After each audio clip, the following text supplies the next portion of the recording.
Les complexes scolaires Petite Thérèse de la congrégation des Sœurs de Sainte-Thérèse de Bukungu à Kinshasa procèdent aux inscriptions des nouveaux élèves pour l'année scolaire 2021-2022 dans les classes et options ci-après. Maternelle, cycle complet, 3 ans, 4 ans et 5 ans. Primaire, cycle complet, de première en 6e année. Éducation de base, 7e et 8e année. Humanité, scientifique, première année, 2e et 3e année. Pédagogique, première année des humanités pédagogiques. Littéraire, première année des humanités littéraires. Commercial et informatique, première année des humanités commerciales et informatiques. Confiez-nous vos enfants pour une formation intégrale. Hâtez-vous car les places sont limitées. Contactez-nous au numéro suivant 081 18 760 ou au 085 128 61 36 ou encore au 082 455 44 80. Enfin, 082 27 74 628. La direction.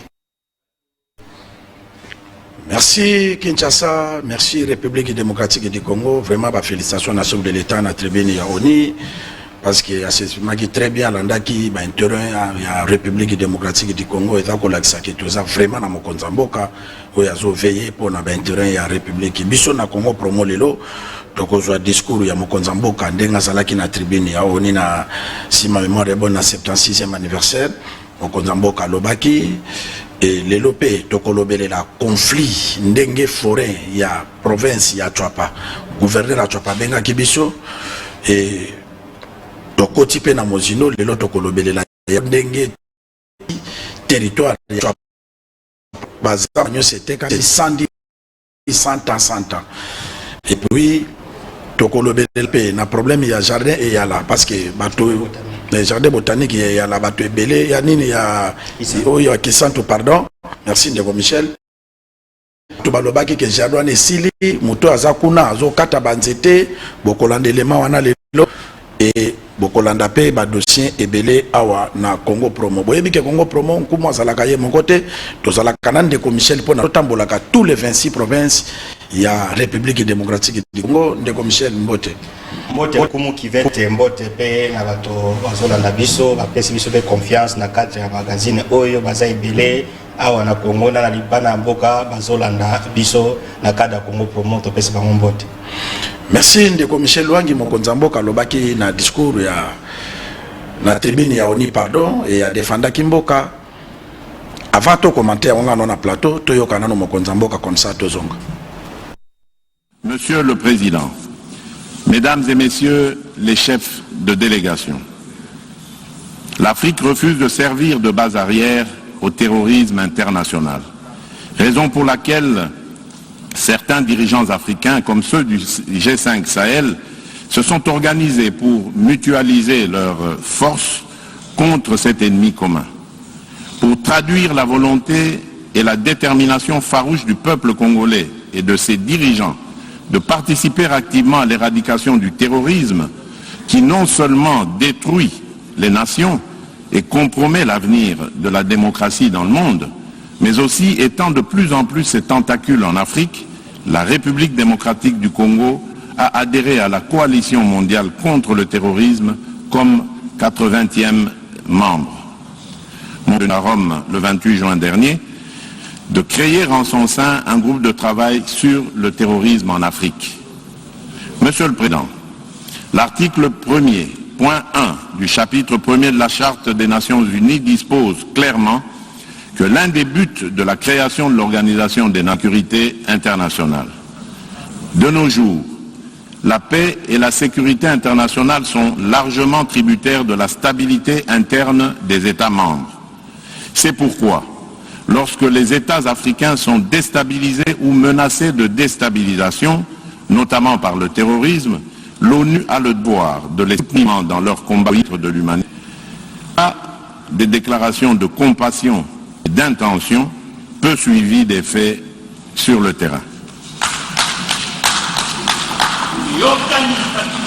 Si la communauté des nations minimise le danger que représente la propagation du djihadisme en Afrique, si elle n'adopte pas une stratégie globale et efficace pour éradiquer ce fléau, les plus ouvertes dans la saharienne en Afrique centrale et australe continueront à se métastaser jusqu'à faire jonction pour devenir une menace réelle pour la paix et la sécurité internationale.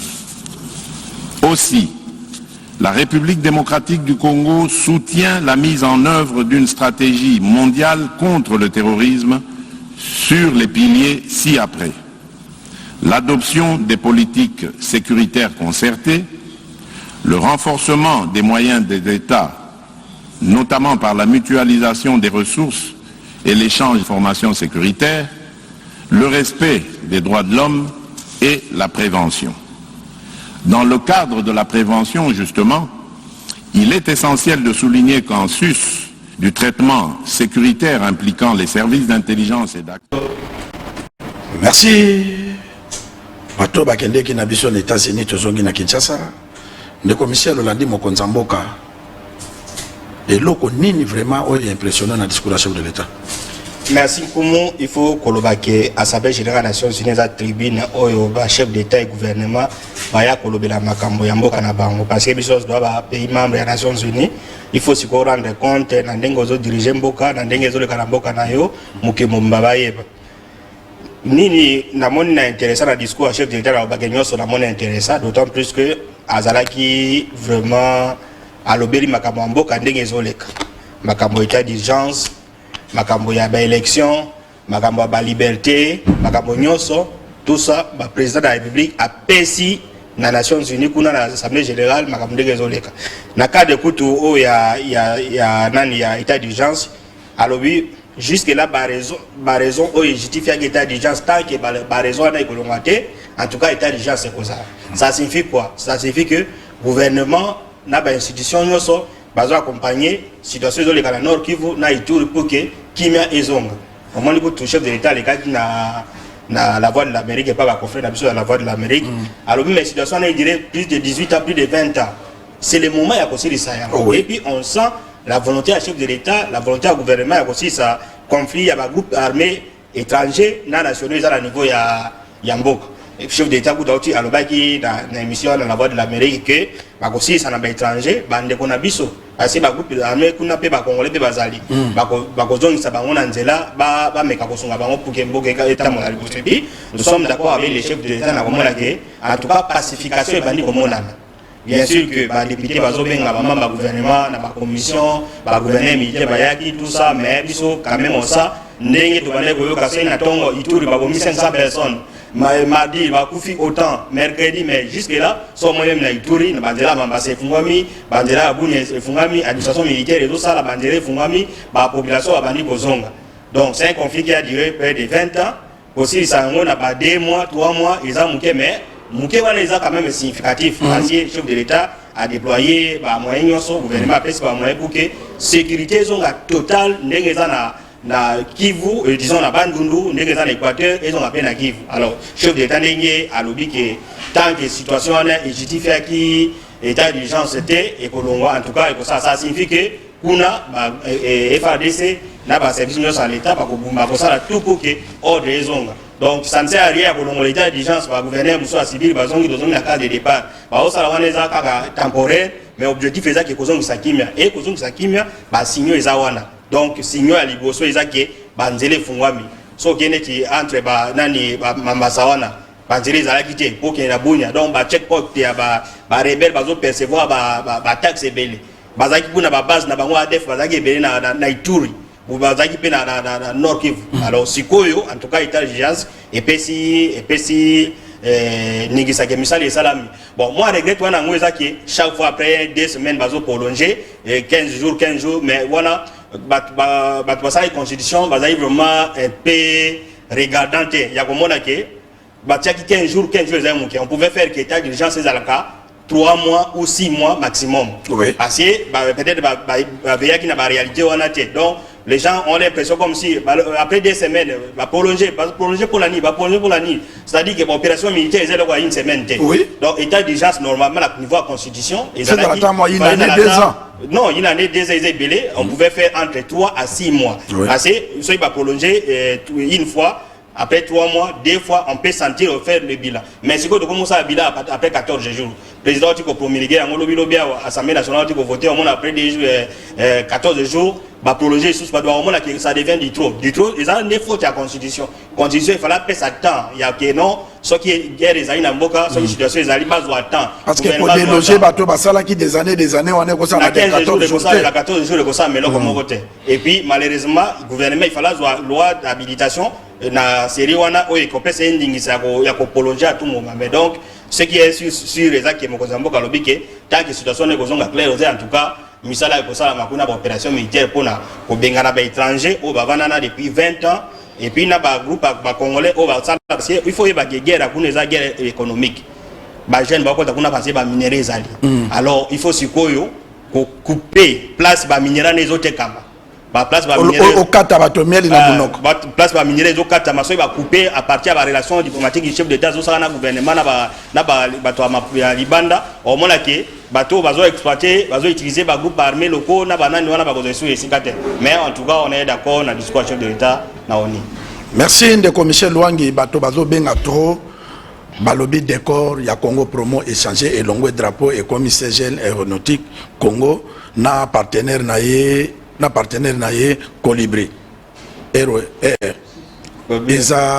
eza nini de commissaire Luangi tolongo drapeau eza na kata makila na biso drapeau eza na ADN na biso drapeau eza symbole ya souveraineté donc yango mona yike biso do chaki drapeau pona mona émission eza pona ba congolais pona kotombola mboka alors bato babengi plateau échangé tozui SGL aéronautique na partenaire na ye Colibri Air eza ba compagnie ye ya sika avion ya sika oyebi ndeko awa na mboka na biso to na problème ba avion o ba benga ba sekei vola o kende boye o keneti goma ozana njili dépôt simbaki siège na yo seigneur ti okoko magoma pendant 2 heures donc avion état ma bezali alors compagnie wana ya SGL aéronautique na partenaire Colibri baye na avion Embraer E135 Embraer on est avion en sika c'est-à-dire que okovanda ozotanga journal na yo olongo awa Kinshasa Lubumbashi 2 heures pile au Kiti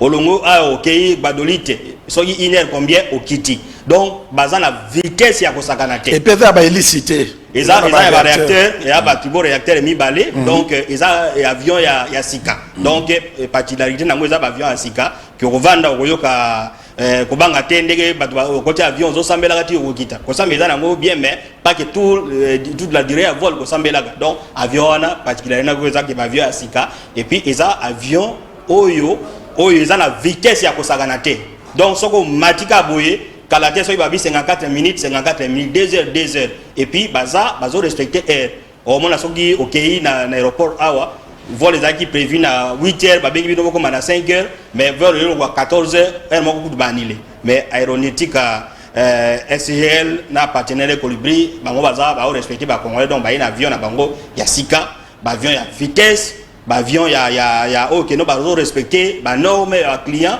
ya ko faire voyager congolais na ba condition bien yango sikoyo Congo promona SGL aéronautique na Colibri Air ba signer partenariat donc fond na biso oyo ko tikala pona koyebi ça parce que Congo promesa pona promotion valeur avion les ba valeur asika eza ba cercueil volanté eza ba oyo kendaka te kozo kendaka oyo ba kudu te omona nini moke longwe ba pèse ba vie saison sauter na avion donc les coups d'avion to katsa ma ndombe na lac mo ndombe omona avion zo kita ba kudu balali bala muki si se passe donc ta la qualité ya avion même avion asika ngo donc accompagné SGL aéronautique na partenaire Colibri Air to PCP nani mbote na papa Guy Fontes oyo aza responsable kuna to PC mbote et puis muto aza la besoin de voyager to pesa ba itinéraire à gagner et puis des commissions de komoka uchobenga na Hollande alobi ke bavion en ezok en Europe bezo tambola ka sur plan national na République démocratique du Congo non bavion Embraer A135 Embraer nyonso eza na autonomie à 3h25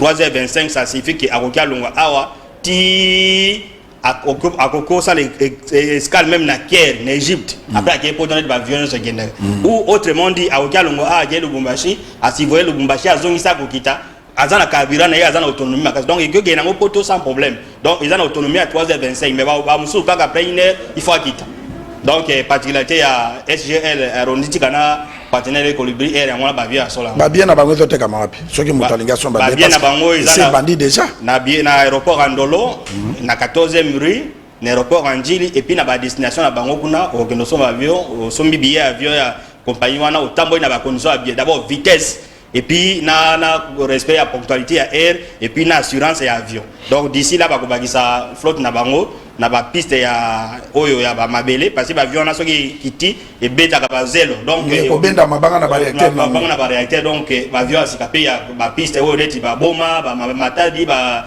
bwende oyo avion ba piste za ka mabele avion ne ko ya ko secourir ba congolais pour ba voyager na ba condition bien. Merci ndeko Michel Lwangi ngai na ko féliciter société ya munene ndengo wana parce que kala ezalai kaka ba société mususu mais lelo mokonza mboka Félix Tshisekedi a libéralisé mon entreprise que oya zali na moyenne aya na mboka yango moni ba société aviation ezo ya lelo tozui CGL aéronautique na partenaire na ye Colibri et ko continuer comme congolais partout ndeko Michel Lwangi to ko décoller to kende na province ya Chwapa esili na côté kama 100 ans bateki district ya Ikela Bokungu Mokoto Jolu Befale et puis Bwende ba forêt nyonso na tous les 6 territoires de la province et tekami bateki l'entreprise moko Bwende comme Michel yoki olobani pona makamande mwana.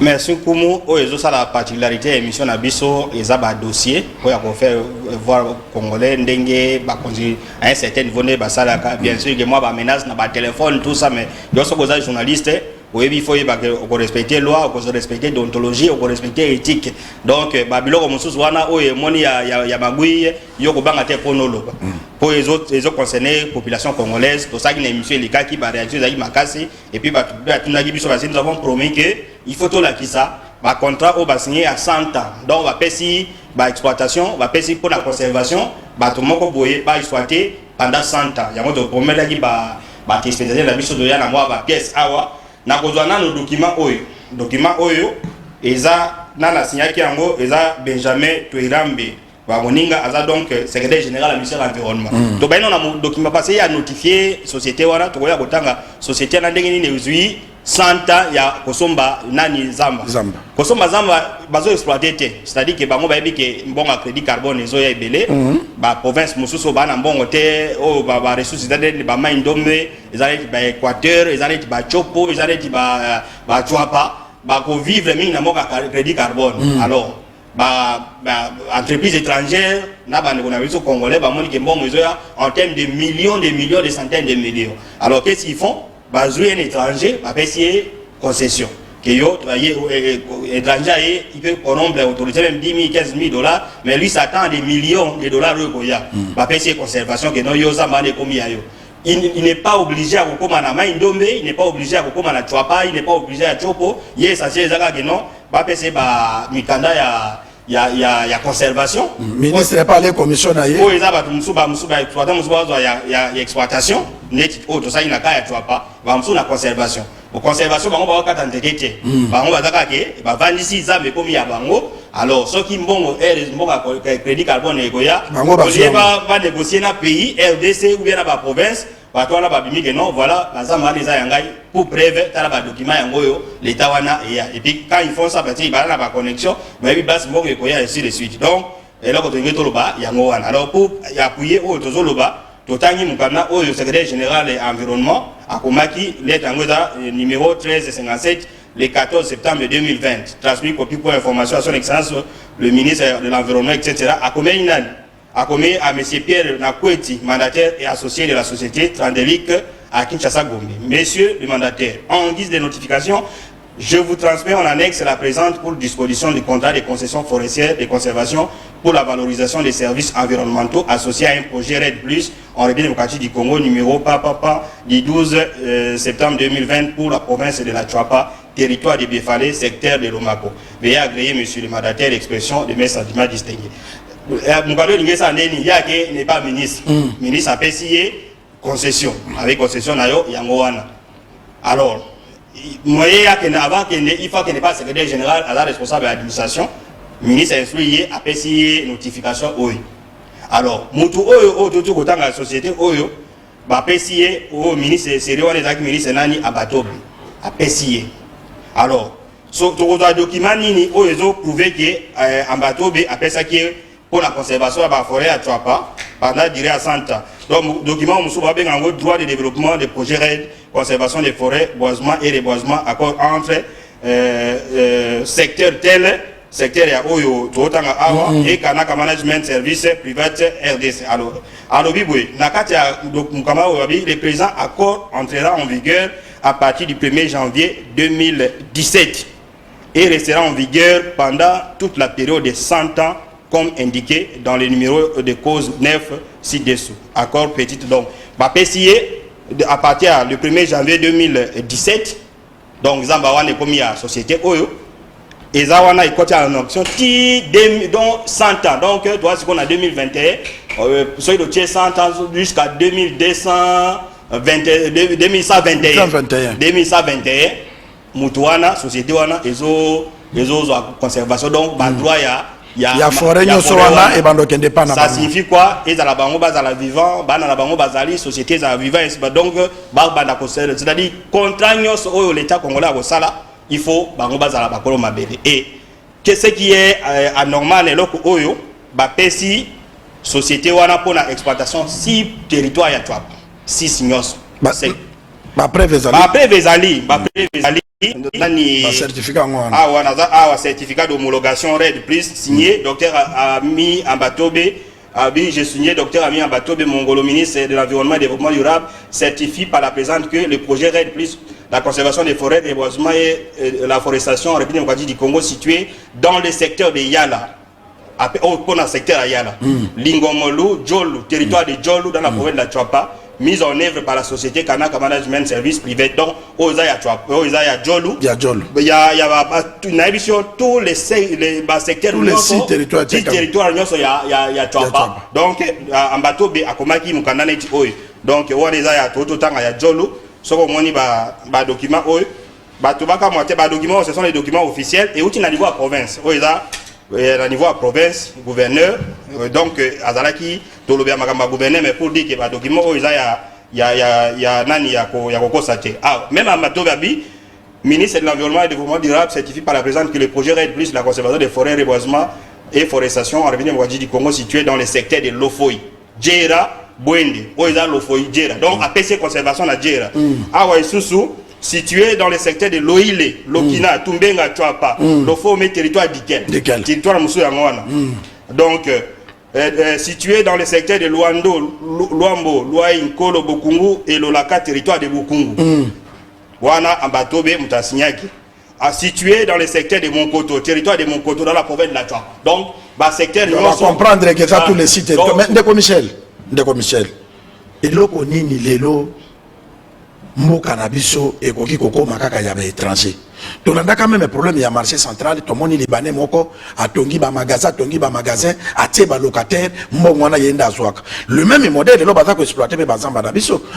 Notre province à Tchouapa est la province le plus pauvre et dans la tous les 26 provinces mais peut-être mbongo ya crédit carbone wana et pour y tongeli Tchouapa banzela et saliboy pe Ambatobe ateki kuna o mususu ayaki lisuneti na secteur ya côté ya Djera o mususu ayi ateki lisu place muninga atekaki Ndeko Michel est-ce que lelo Congo na biso et ko continuer ko zalaka na bomba boy en même temps dans un état de droit?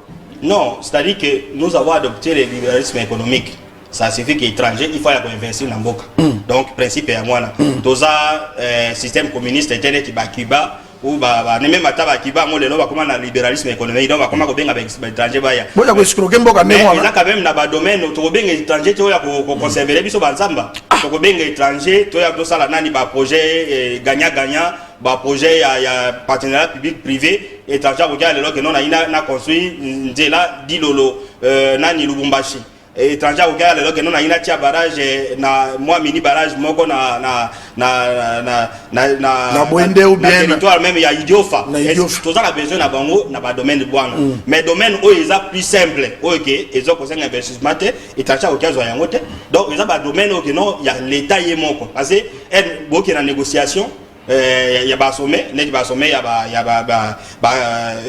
y a Nations Unies sur l'environnement ainsi de suite RDC a kenda kuna zolo bana compte ya RDC conséquence à biloko ezaki individu na sombi mabele wana au lieu aider sa joie et koleke pa na parce ya tongi bandako kuna pe ba justifier ba moni ba document établi dans la société dans l'état congolais parce que mutwana a représenté qui état congolais donc to boy étranger ya ko investir na ba domaine oyo et ko sala que non asala et pas qu'ils na croissance économique ya mboka donc dans le domaine de la croissance économique aya na ba nzela aya na ba peut-être na ba mine so balingi aya na ba nini na makamusu mais oyo ya conservation en tout cas wana on peut même pas donner un Congolais à gérer mozali loko ya état congolais ezali loko état congolais alors contrairement na nini toto otanga oyo ministre sali vous obesa isu ndeni ministre a remplacé il Claude Nyamugabu aye ko signer arrêté après sisu mutu mususu kaka na même secteur dans le même secteur, quand le secteur où ça appelle déjà au Totokotanga Awa, et donc aye nani ministre Moussous Claude Nyamugabu aye dans le même secteur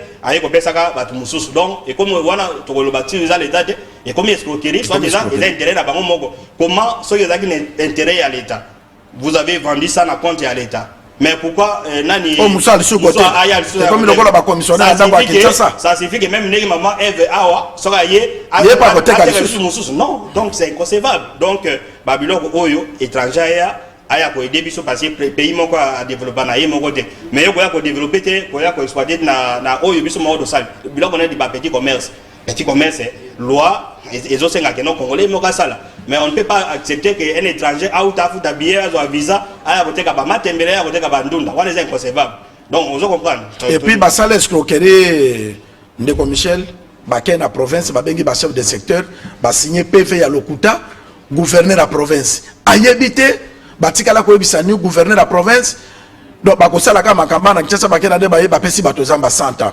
ndeko ozomona te ke soki lelo bongo ko yazala ka meilleur gouverneur te alingaka mboka na ete ndelo ba secret wana to yebite to solo parce que yemu ta veiller to lobite que non aza meilleur gouverneur te to lobite que yemu ta veiller on peut dire que yemu ta veiller non ko veiller meilleur par rapport ya ko veiller c'est la meilleure te parce que ba gouverneur muso ko bimisa secret wana te ko bomba c'est-à-dire que ministre ambato batindaki mission moko ya bato bakende na twapa bakende na kosala makambo ya crédit carbone formation sur crédit carbone mais bango na mutu na bango bazali na besoin bazo ba signature ya bato pona bakende justifier place bazo senga mbongo ke effectivement nani tokoluka document ngo eza awa tokoluka document ngo eza awa donc baluka ba signature ya bato ba formation ya crédit carbone babengi ba chef de secteur parce que ce sont les secteurs qui sont concernés alors ba chef de secteur ba ina réunion ya crédit carbone ba crédit carbone la kisi nini voilà document yango na document yango ba biboye procès verbal de négociation de l'accord de collaboration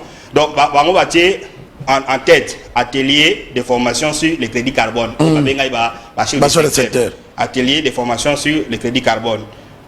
Mais la carte amicale na bango ba biboy procès verbal de négociation de l'accord de collaboration sur le projet crédit carbone RED plus conservation des forêts boisement et reboisement entre les communautés locales dans la province de la Tchouapa représentées par les chefs de secteur chefferie et Kanaka Management Service privé représentés par maître Omeanga licence avocat au barreau de Kisangani. Donc babengi ba chef de secteur par exemple équivalent ba chef de quartier awa ba chef de quartier net ya Kinshasa boya tout ça la ndenge nini to kobanda ko développer Kinshasa comme la Kinshasa ainsi de suite alors boye na atelier sila bino oyo atelier eza objectif eza que no olebo comme la Kinshasa biso siko to somi Kinshasa to banolo na ba pelouse na biso mutu soka leki kuna banofu da biso bon c'est exactement ce qui s'est passé na nini alors na accord na bango ba bibwe l'an 2019 les 3e 4e jours du mois de décembre voilà toi la début nous chefs de secteur donc mukanda oyo uti na Kinshasa ba chef de secteur bazui bango ka baya na atelier tout ça mais mukanda oyo il a élaboré na Kinshasa nous chefs de secteur et chefferie de la province de la Tchouapa représentant les communautés locales sous nos entités territoriales décentralisées respectivement et mettre etc. une entreprise privée des droits indiens une entreprise voilà indienne basée en Inde à Bangalore dans la ville de Yayuka avons procédé durant 2 jours dans la salle de réunion de l'hôtel Galerie situé sur l'avenue de la Révolution dans la ville de Bouendé et dans du cabinet du gouverneur de province situé sur l'avenue Boliko dans la ville de Bouendé à la négociation de l'accord de collaboration et du plan de partage bénéfice du projet crédit carbone. Yoka. Donc, et là, il y a crédit carbone, et là, il y a gouvernement central, peut-être à la limite, il y a gouvernement provincial, gouverneur, mais il y a l'accord de partage, n'a pas chef de secteur. à venir dans la négociation de l'accord de collaboration et du plan de partage des bénéfices du projet crédit carbone plus conservation des forêts, boisement et reboisement conformément à l'alinéa 1 de l'article 26 de l'arrêté. Donc, on va se référer à l'article du ministre, tout ça, du 9 mai 2018, fixant la procédure de l'homologation des investissements RAID en République démocratique du Congo. Au terme de la négociation, il y a un document à Kinshasa, un accord fusionnant les deux documents si haut, cités, soulignés, et donc copie en annexe a été conclu et signé par les deux parties. Toutefois, étant donné l'absence du manuel prévu à l'annexe 1 de l'arrêté précité, le dit accord a été signé sous réserve de la rouverture des négociations une fois que l'annexe 1 de manuel suspensionné seront obtenus. Alors, ce qu'on a placé toutefois, a été signé, l'accord a été signé sous réserve. Parce qu'il y avait quand même un intellectuel il y avait quand même un intellectuel mon frère, vous nous avez appelé à atelier sur formation et crédit carbone. Mais comment comme il y a un niveau partage à la forêt? Et c'est ça le niveau de Bisso, le secteur. Merci. Tellement signé sous réserve. Tellement ça qui désordre tout ça. Les parents a besoin de la signature, commis sous réserve. Mais qu'est-ce qu'il y a? Au moins, le secteur de l'Ombo, secteur de l'eau, secteur de. Donc, tous les secteurs, il y a pas qui représenté et il y a aussi un document à dire qu'on a sa place, effectivement, ni na autorité et tout ça. Alors, il y a un gouverneur Azaki Wap. Gouverneur, moment on a semblé dire aux États-Unis, on va faire l'atelier d'absence. Il faut apprendre que Nani Babylone est salami, Nasimanaï. Donc, le gouverneur était dans les États-Unis. Alors, le gouverneur a dit, documents, ce sont les documents officiels, le gouverneur a Bessibiso. Donc, voilà, alors, donc, pour dire que le ministre Bazoya, quand même, on ne peut pas accepter. Société basée na Inde, Bengalo, il y a conservation pendant 100 ans. Merci de Michel Luangi Nazosenga na bandeko bazolanda biso ke Congo Promo ezali émission ya mukete ou bien ya bato bazana nzala te baluka pona bali ya bato ndapre balala biso tozali awa pona kobundela République démocratique du Congo yango bakoko na biso balobaki soki omoni mona koi na makila na monoko kokamwa te eza ndenge baparane balakisa ye biso toza na makila ya bapatriote ke richesse ya Congo e bénéficier na bakongolais bakoko na biso balakisaka biso yango lelo tozokola kaka pona ko défendre intérêt tokosenga na mama F Bazaïb ke mama telema vraiment au résilier ba contrat oyo et puis président de la République makambo tozo sala oyo nde garant de la nation ke babilo ko na tango mbongo ane ko ya e ya na maboko ya gouvernement congolais pour na ko développer ba province o eza lelo pauvre que ce que komi kuna okondimate neti biso na mdeko Michel to doit chance akoma na bwende wana okondimate Congo Promo sikozo voyager et comme na jardin na province ya Congo central parce que balobaki bakati banzete basali boye biso to kendeki kuna kotala parce que parc wana ezali elembo munene valeur munene jardin wana biso to kende kotala yango et responsable à jardin alobaki Toland. D'abord, moi, je ne peux pas être dans ce réseau-là. Dans ces réseaux-là, je ne peux pas être dans ces réseaux-là. La première chose que les gens doivent savoir, il y a aussi des vandales. Les jardins botaniques centre n'est pas clôturé.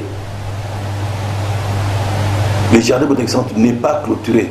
Même la partie qui semble être sécurisée, la partie longée par la rivière Inkisi. Pendant la saison sèche, s'il vous plaît, téléspectateurs, les jeunes gens traversent par nage. Nous avons des photos, nous avons des images. Ils traversent par nage, ils coupent les bambous. Il y en a qui coupent les bambous, les arbres, les troncs d'arbres secs. Ils traversent avec. Ils traversent avec. On dit qu'il y a un problème de la pauvreté qu'il faut résoudre. Et là, sont des vandales, les gens traversent. De l'autre côté, quand vous prenez un canne, vous prenez la gare, vous prenez Midi, vous prenez, oui, même du côté régie des eaux. Mais il y a des mamans qui viennent, qui vous coupent les arbres ou les bambous, ou bien ramassent les bambous. Ils prélèvent même, comme je disais, les produits forestiers non lignés, sans que nous sachions qu'ils sont là. Sans que nous sachions qu'ils sont là. Ça, c'est la première des choses. Donc, pour dire que le jardin n'est pas clôturé. Donc, les vandales peuvent s'introduire et faire n'importe quoi. Deuxième chose, le jardin botanique de Kisantu a un passage de Mbidi vers la gare. Il y a une route, une piste qui vient de Mbidi vers la gare. Quand quelqu'un voit un véhicule avec les bois qui sort du jardin de Kisantu, il ne faut pas dire directement que ça vient du jardin de Kisantu. Non. Nous sommes tout simplement un passage. Et les gens qui sont de l'autre côté de Mbidi, nous avons circulé ensemble. Si quand vous circulez, vous allez voir qu'il y a des gens qui ont planté des acacias, qui font parfois même des macalas. On ne peut pas empêcher ces gens-là de vendre leur bois. Vous savez qu'avec les normes de la gestion durable des forêts, quand quelqu'un, ce n'est qu'un exemple, il a 8 hectares. Si pendant la saison sèche, il peut vendre 1 hectare, à la reprise des pluies, il plante les acacias sur cet hectare-là. L'année prochaine, il vend encore un autre hectare. Pendant la saison pluie, il va planter, ainsi de suite, faire un circuit. Et ça passe par les jardins. Donc, quand les gens voient un véhicule sortant du jardin avec les bois, nous savons, ça vient d'où, mais qu'ils ne disent pas directement que ça vient du jardin botanique parce que nous sommes aussi un passage de Mbidi vers la gare. Et à Mbidi, il y a beaucoup de projets agroforestiers.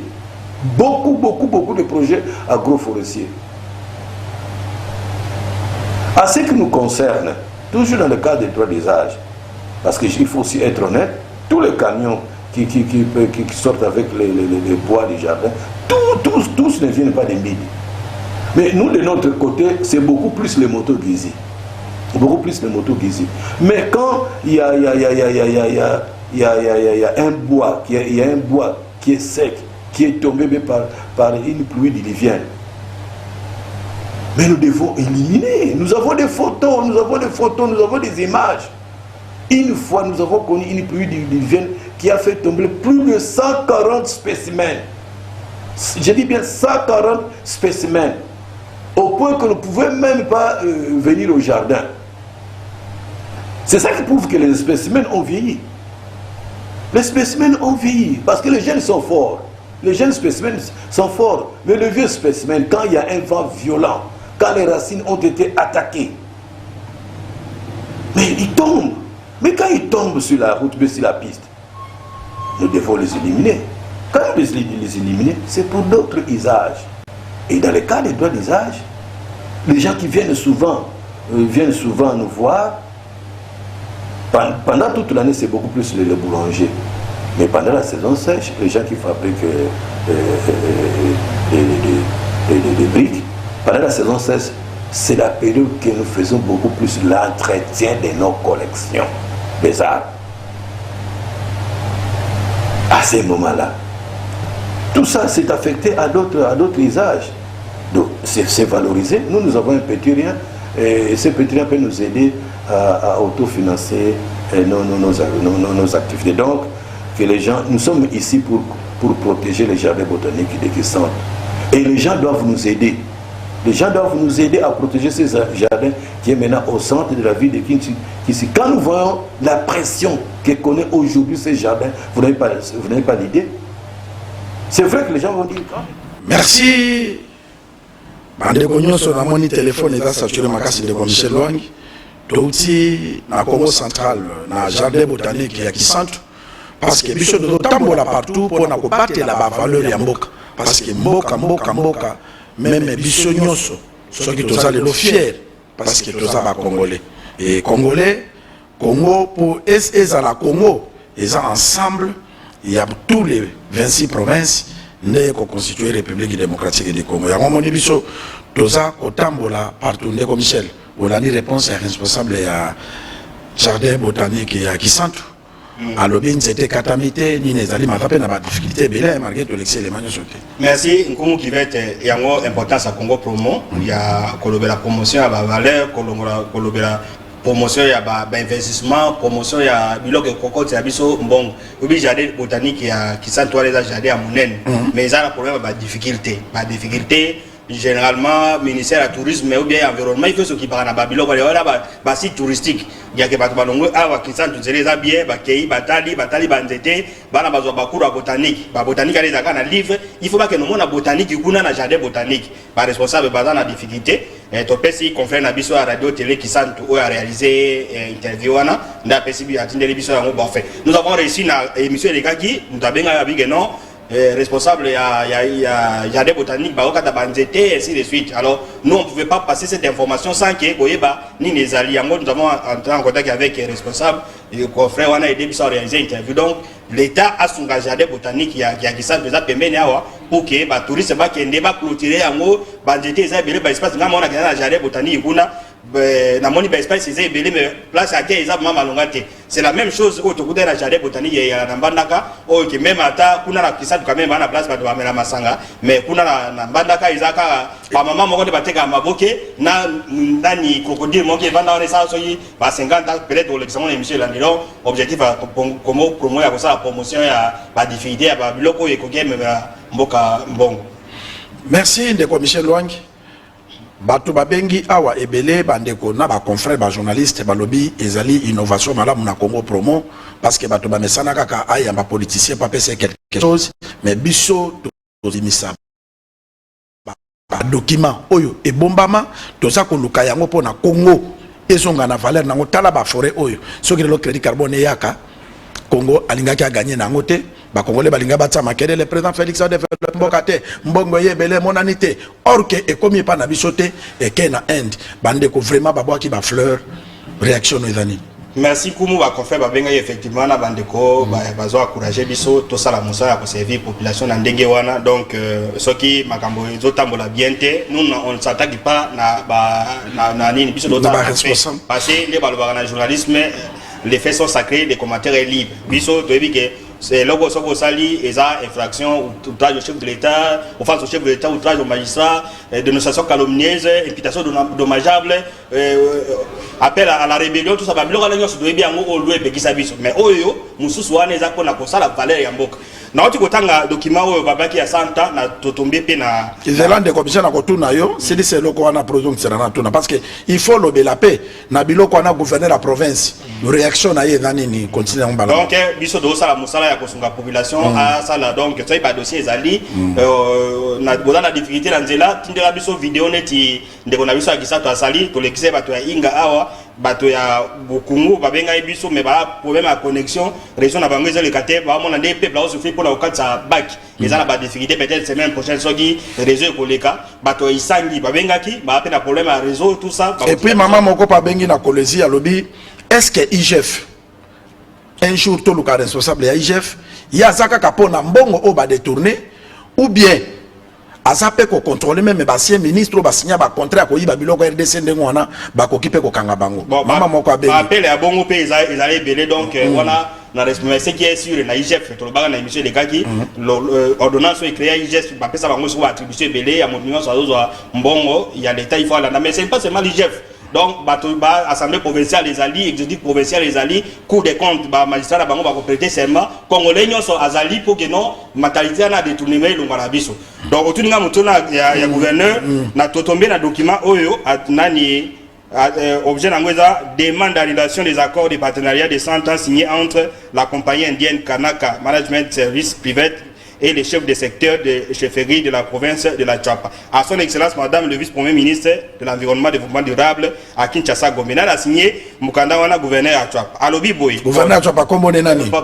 Par grâce bon, alobi de l'examen. Donc, bon, tout le bas à sauté paragraphe, avis de l'examen approfondi de cet accord, il se dégage les observations ci-après. 1. La bonne foi des chefs de secteur et chefferie signataires de l'accord a été induite en erreur. Invité pour participer à l'atelier de formation organisé par la compagnie précisée sur Crédit Carbone, les chefs de secteur et chefferie ont été appelés à l'insu de l'atelier à signer un accord dont ils ne connaissent ni les tenants ni les aboutissants. Cet accord, voilà le deuxième paragraphe, cet accord a été conclu au mépris du droit de consentement libre et préalable des communautés locales.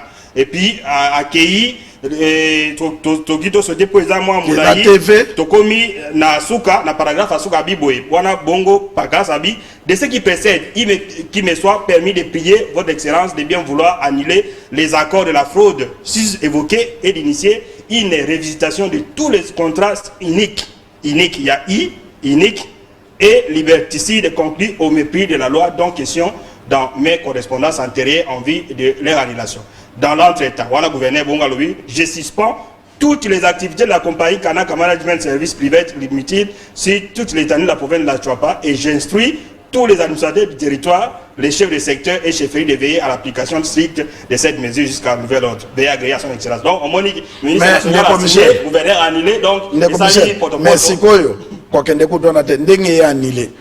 Ezama ina mokongali bata parce que bato na bata ko exploiter ni nzete ni nini bango bazo zena des jours mbonge ko ya nde ba transférer na ba compte na bango c'est ça parce que koki ko anile bato na bango ba kuna te bato na be ba koma pe kuna te koki ko anile mais bango ba bi réseau ba donc le problème est que ministre a s'occuper nango anile merci de commissaire Luangi dossier lisusu omoni biloko tozolo ba oyo tozolo belela mingi Chouapa mais ba problème oyo eza na République démocratique du Congo mobimba toza banzambe te po toyeba botinde la kabiso ba information botinde la kabiso ba vidéo ya difficulté à population pour na Congo promo et la kisayango na bato oyo ba ko trouver solution pour na ba congolais ba se retrouver toke na parc ya Salonga si ma mémoire est bonne honorable Engelumba autaka banda ko esika kakuna ya ba pigme banda kuna bango tango eziki bayaka kosenga mboka kandenge bayaka no peuple sali boy mboka eziki boy babimisi $500,000 il faut dire ça on a conditionné parce que mutabenga ki biso zali dokota na source benga biso zali un congolais mais to ngai ba qualifier ba bigme wana te bon to ngi ba baza bande kona biso baza bana ya monkoto bolimbisa kutu pona koloba kombo wana bande ko balobi boy banda kuna bango ezikaki bayebisaka bango ke lokola bandako eziki bayela bango batol demando bango basengaka na ba organisme ekendaka kuna mais bamoni surpris honorable aye d'abord mbongo wana tango ba transfert ango il fallait quitter na banque ya Chouapa mbongo ekiti na banque ya Mbandaka et puis honorable Engelema azwi mbongo wana asombeli bango ba mungwa mwa basani mwa banini or ke bango balaki na besoin biloko wana te biloko wana nyoso ba boy bazwi yango te eza siko na dépôt na Monkoto ndeko Michel bon na moni ba sai biso signer l'état ba question yaka nani dossier wana tokobenga honorable Engelema il y a effectivement un compatriote qui nous a appelé il s'est dit pigme ono biso alobi kutu alekaka sengaka na radio moko bona Kinshasa aleka balekisa ngete so andisa kada pigme biso to bike no journaliste atala ka pigme atala ka bantu atala ka mundele te atala ka muluba te atala ka congolais nyoso donc yo pesa biso ba information non mais to ko équilibrer alobi effectivement kaza responsable aza yekuta abika za pigme mais kola ota ngisa ya même des bantu tout ça la vie kuna ku des importants ya pesi que selon ba information yé banda kozika ba pesi $500,000 on aurait donné $500,000 on aura Engelema asomika ba basse asomika ba kiti alobi ke biloko eke ku ne sali même pas $5,000 voilà il m'a évalué alors honorable Engelema aya pe ko expliquer pas ko expliquer biso ko expliquer be ba de connaître à mon koto o ba victime surtout peuple pigme o bazakuna ndeko o ya benga ki biso de bisa que non biso journaliste atala pigme te atala congolais alobi ko muloba honorable Engelema ke biloko to suite eza na dépôt pe tozo c'est la boîte de la biso image pour na tola kisa voilà ndeko Michel Luangi bato babengi partout pour na otanga ba message na bango kuna na rédaction na régie soki boza